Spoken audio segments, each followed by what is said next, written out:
Di antaranya nama kota Madinah, Madinah sendiri, Madinah An-Nabawiyah. Karena dinamakan Madinah Nabawiyah karena Rasulullah SAW hidup dan matinya ada di kota ini, sehingga dinamakan Madinah An-Nabawiyah li sahibiha alaihi salatu wassalam. Yang kedua, Tibah. Tibah tadi kita ketika turun dari kereta cepat tadi, langsung ada gambar spanduk besar yang ada gambarnya Malik Salman dengan putra mahkotanya Muhammad bin Salman hafizahumullah. Di situ tertulis tibtum fi Tibah.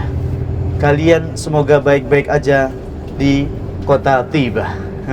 Tibah ini adalah salah satu dari nama-nama kota Madinah, Tibah.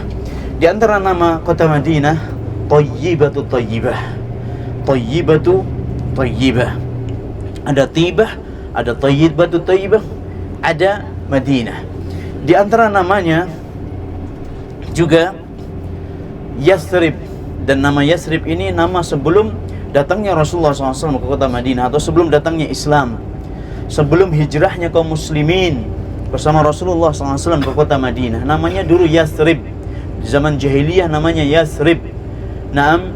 Dan Yathrib itu terkenal, kota Yathrib pada waktu itu, pada zaman jahiliyah terkenal dengan Huma Yathrib, demamnya Yathrib. Sebagaimana di Indonesia ada sebuah wilayah atau kota yang terkenal dengan demamnya, malaria. Mana ini coba di Indonesia yang terkenal malarianya? Papua, betul. Nah, juga di Madinah ini terkenal dengan demamnya Yathrib. Itu sebelum hijrahnya Rasulullah SAW. Maka Rasulullah SAW ketika di awal-awal itu ada tulisan Thayyibah, ada Tibah, Thayyibah, ada tulisannya itu Thayyibah itu Thayyibah. Nah, Rasulullah SAW ketika awal-awal hijrah bersama para sahabat di sini, awal-awal datang di kota Madinah, Rasulullah SAW jatuh sakit. Bahkan juga para sahabat banyak yang sakit, kena demam. Akhirnya Rasulullah SAW berdoa kepada Allah agar supaya demamnya kota Yathrib, kota Madinah dipindahkan ke tempat yang lain, dan dikabulkan oleh Allah Subhanahu wa taala sehingga benar-benar bersih kota Madinah dari wabah yang mematikan. Bahkan banyak orang sampai meninggal dunia kena wabah, kena demamnya Madinah. Dan Allah Subhanahu wa taala berkehendak dengan keberkahan hijrahnya Rasulullah sallallahu alaihi wasallam dan para sahabat, akhirnya Allah pindahkan penyakit tersebut ke tempat yang lain. Sampai hari ini benar-benar kota ini kota yang bersih, kota yang sehat. Bahkan WHO juga mengakui akan kebersihan kota Madinah, dan itu terbukti di pasca pandemi kemarin. Nah, kaum muslimin yang dirahmati oleh Allah, Madinah ini dari seluruh penjuru dikelilingi dengan dikelilingi dengan gunung-gunung, kecuali bagian utaranya yang tidak ada gunungnya. Dan juga Madinah ini dipenuhi dari ujung ke ujung, dipenuhi kebanyakan dengan pohon kurma. Terkenal dengan kurmanya, kurma Madinah. Di antara kurma-kurma Madinah ada yang lebih spesial lagi, namanya apa? Kurma Ajwa. Kurmanya Rasulullah sallallahu alaihi wasallam. Ajwa itu ada di sini. Pusatnya Ajwa, kurma yang amat sangat spesial. Ya, dinamakan Ajwa karena dia kurmanya Rasulullah atau kurma Rasul, kurmanya Rasulullah SAW. Karena memang Rasulullah SAW yang pertama kali menanam itu, sehingga dinisbatkan kepada Rasulullah SAW. Dan sampai hari ini Ajwa terkenal dan memiliki harga yang juga beda dengan kurma-kurma yang lain, yang disebabkan karena keberkahannya, karena manfaatnya, dan yang lainnya. Tapi jemaah yang dirahmati oleh Allah Subhanahu wa taala, nanti bapak-bapak dan ibu-ibu, kaum muslimin, kaum muslimat yang dirahmati oleh Allah bisa membedakan betapa bedanya antara Mekah dengan Madinah. Di mana sisi bedanya? Nanti bisa Anda, bapak-bapak dan ibu-ibu rasakan sendiri. Di sini ketenangannya lebih daripada di Mekah. Cuman Mekah lebih afdol, jelas. Mekah lebih afdol lebih utama daripada Madinah.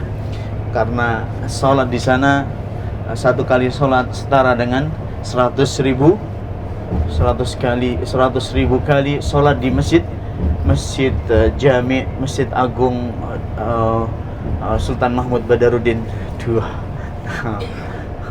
Sama seperti sholat 100.000 di Masjid Istiqlal Jakarta.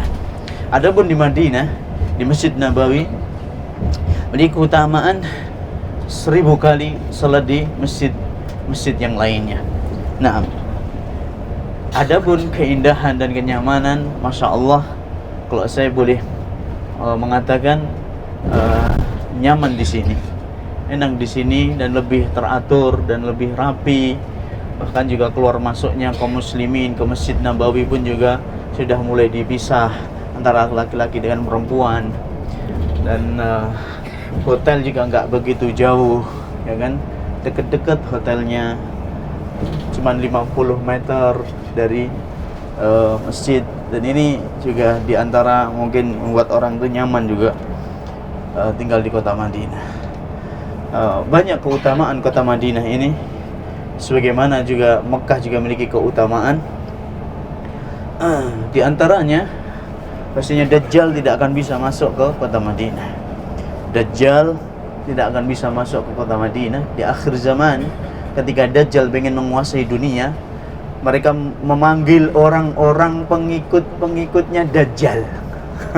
Dajjal manggil pengikutnya yang ada di dalam kota Madinah tanpa harus masuk, karena tidak bisa masuk. Manggilnya dari luar kota Madinah. Dia pukulkan kakinya, atau yang jelas yaitu caranya Dajjal memanggil pengikutnya, dan seluruh pengikut Dajjal yang ada di kota Madinah keluar semuanya menuju Dajjal, tanpa harus Dajjal itu masuk ke kota Madinah, karena dia nggak sanggup untuk masuk. Makanya manggilnya dengan cara menghentakkan kakinya, dan pengikutnya pun yang ada di dalam kota Madinah ada. Ini menunjukkan kalau pengikut Dajjal itu ada di mana-mana. Dan juga ini menunjukkan sucinya tempat, keutamaan dan kemuliaan yang dimiliki oleh tempat-tempat seperti Madinah, Mekah, atau Masjidil Aqsa. Tidak mesti kalau penghuninya itu baik semuanya, tidak mesti. Jadi tempat ini tidak bisa mensucikan penghuninya. Tempat ini, bumi ini tidak bisa mensucikan penghuninya. Jadi kalau orang tinggal di Mekah mesti orangnya baik-baik, tidak bisa. Kemarin aja maaf, saya lihat anak-anak muda Mekah yang nggak puasa. Dan makanya di Tower Zam-Zam lagi dengan terang-terangan. Jadi nggak mesti kayak gitu itu. Di Madinah juga ada orang-orang yang nggak sholat, ada. Dan ini, na'udzubillah min dzalik, berat hukumannya di sisi Allah.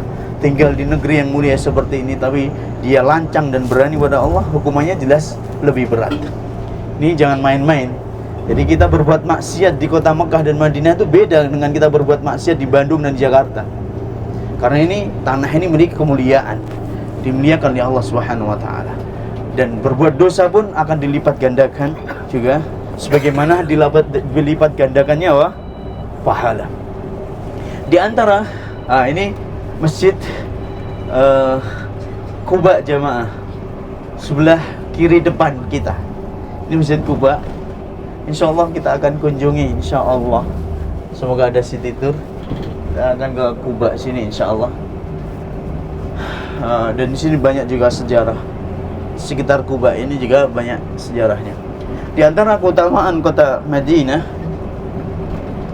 Rasulullah SAW sampai bersabda, wal Madinatu khairul lahum law kanu ya'lamun. Madinah itu adalah pilihan terbaik buat mereka kalau mereka memahami. Jadi Rasulullah SAW mewasiatkan kepada para sahabat untuk tinggal dan untuk betah tinggal di Madinah, jangan hijrah gitu. Karena Madinah ini adalah pilihan yang terbaik. Nah, dalam riwayat yang lain, man arada ayyamuta bil Madinah falyamut. Barang siapa yang menghendaki untuk mati di kota Madinah, hendaknya dia mati di kota Madinah. Dalam hadis yang lain, ana syafi'un liman dufina fil baqi'. Aku berani memberikan syafaat nanti di hari kiamat siapa saja yang mati di kota Madinah dan dikuburkan di Baqi'.